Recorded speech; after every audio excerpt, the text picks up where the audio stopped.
Hello everyone, welcome back. So in today's session we are going to see continuous statement. Continuous statement is a part of flow control statement. Unlike break statement, continuous statement is used to terminate the current iteration of a loop. So in this session we will discuss one real-time example where we will get more idea about continuous statement. Before going to discuss about continuous statement, just keep these two things in mind. Okay, so if we see here, this is a major difference between break and continuous statement. Break is normally used to terminate the whole loop, whereas continuous statement is used to terminate current iteration of a loop. Okay, so we will clear this two important points using one code snippet. Okay, so we are ready with the code snippet. First, we will go through the snippet. So here I am taking one for loop which is starting from 1 and it's running up to 5, and here increment operator.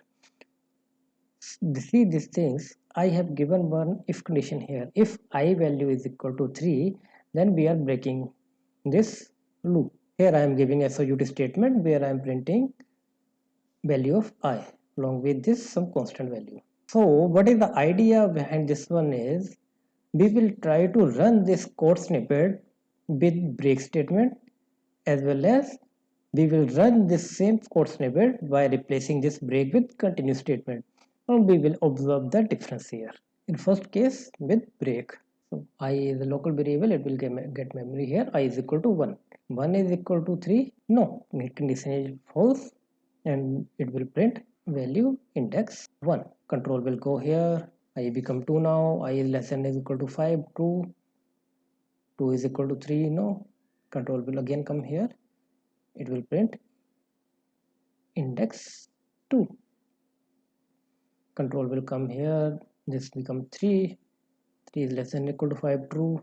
Now 3 is equal to 3, true. So break will happen. As we already discussed in previous sessions, whenever break will encounter, it will terminate the loop itself. Okay, so break will encounter here, control will come out of the loop. So this will be our final output in case of break. Now we will replace this break with continuous statement and will observe the program. Again continue. I is equal to 1, I is less than is equal to 5, true.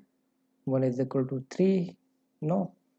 Control will come here, value become 1. Control will come here, now it become 2. Again condition is false, it will print index 2. I become 3 now, 3 is less than is equal to 5, true. Oh, now observe the difference here. This condition is true, control will come inside.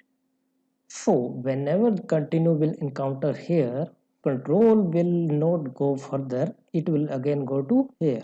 Okay, so now what is the actual meaning of continue is, if you observe here, it didn't completed the current iteration. When it will complete, when we will execute this statement, then this the whole body of the loop will be executed. But as soon as we encounter a continuous statement, it again went to next iteration.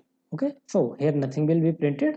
Before that only our control will go to next iteration. Now I become 4, condition true, 4 is equal to 3, no. So index 4. Again control will go here. I become 5 now. 5 is less than or equal to 5. True. Condition false. So it will print index 5. Now I become 6. 6 is less than or equal to 5. Condition false. So our control will come out of the loop. So this becomes the final output in case of continuous statement with the same code snippet. Now we will see these things practically. Okay, so we have taken same program here. First we will check with the continuous statement. I'm compiling this program, compile successfully. Now I'm running this program and we will observe the output. So what is the output here? Index 1, index 2. Same output we got here. Now we will replace this break with continue. I'm saving the program, compiling, running, observe the difference. Our loop has skipped the third iteration because we have given condition I is equal to 3, and it will continue with the remaining of the iterations.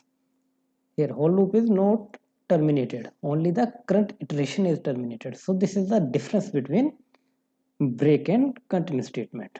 I hope you people are clear with the break and continue statement. Now we will see one real-time example where exactly we can use continuous statement. Consider a scenario where college management, what they have decided is their cutoff marks is 35. They want to give grace of marks 5 only to those students who will get pass after getting grace marks. Grace marks will be provided only to those students who will get pass after getting this grace marks. The students which already got pass, that should be skipped, and the student who are not going to pass even after getting grace marks, that also should be skipped. So by keeping this requirement in mind, we will draw some code here. So if student marks, suppose if marks is less than 30 or marks are greater than 35, greater than or equal to 35, it should be skipped. But it means is our current iteration should terminate unless what has to do is marks is equal to marks plus 5 grace marks. So this is the our requirement. We'll take this sample output and we will try to draw the logic here. If you see here, this marks is already greater than 35. So this should be skipped. This as well, this as well. And here, this as well should be skipped. This candidate should get grace marks because it already got 33 marks. If we get grace marks, it will be greater than our cutoff marks. So it should get grace marks. Similarly to this candidate, and this candidate should be skipped because even after getting a grace marks, it will not reach to 35. Similarly with this candidate. So if this will consider as input and this will be output array. So what will be the change we are expecting in this array? In this array, this will marks should be replaced with 38. This one will be 35. And remaining candidates marks will remain same in the output array. I hope this requirement is clear for everyone. Okay, now we will see the practical. So if we see here, so in main method I am calling one method called data load. In data load I am providing all the inputs. So as discussed in break statement program, as we are not using any kind of collection here, so simple array I am using, and that's why concatenating student name with marks. So similarly I have taken another array called updated, student code updated. I am initially loading with this with our sample input, and whatever the update value will be there, we will replace that value only, so that in final we will get array with updated value.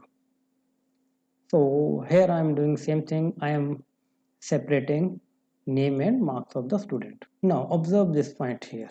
What we are doing here, if student marks is less than 30 or it is greater than 34, in that case what I am doing is I'm continuing, means to say I'm skipping that iteration, but the things we are skipping this actual logic where we are giving them a grace marks. So what it means is the students who didn't got marks in this range, that will be skipped. Their marks will not be will not get changed. So now we will run this program. Now observe the output here.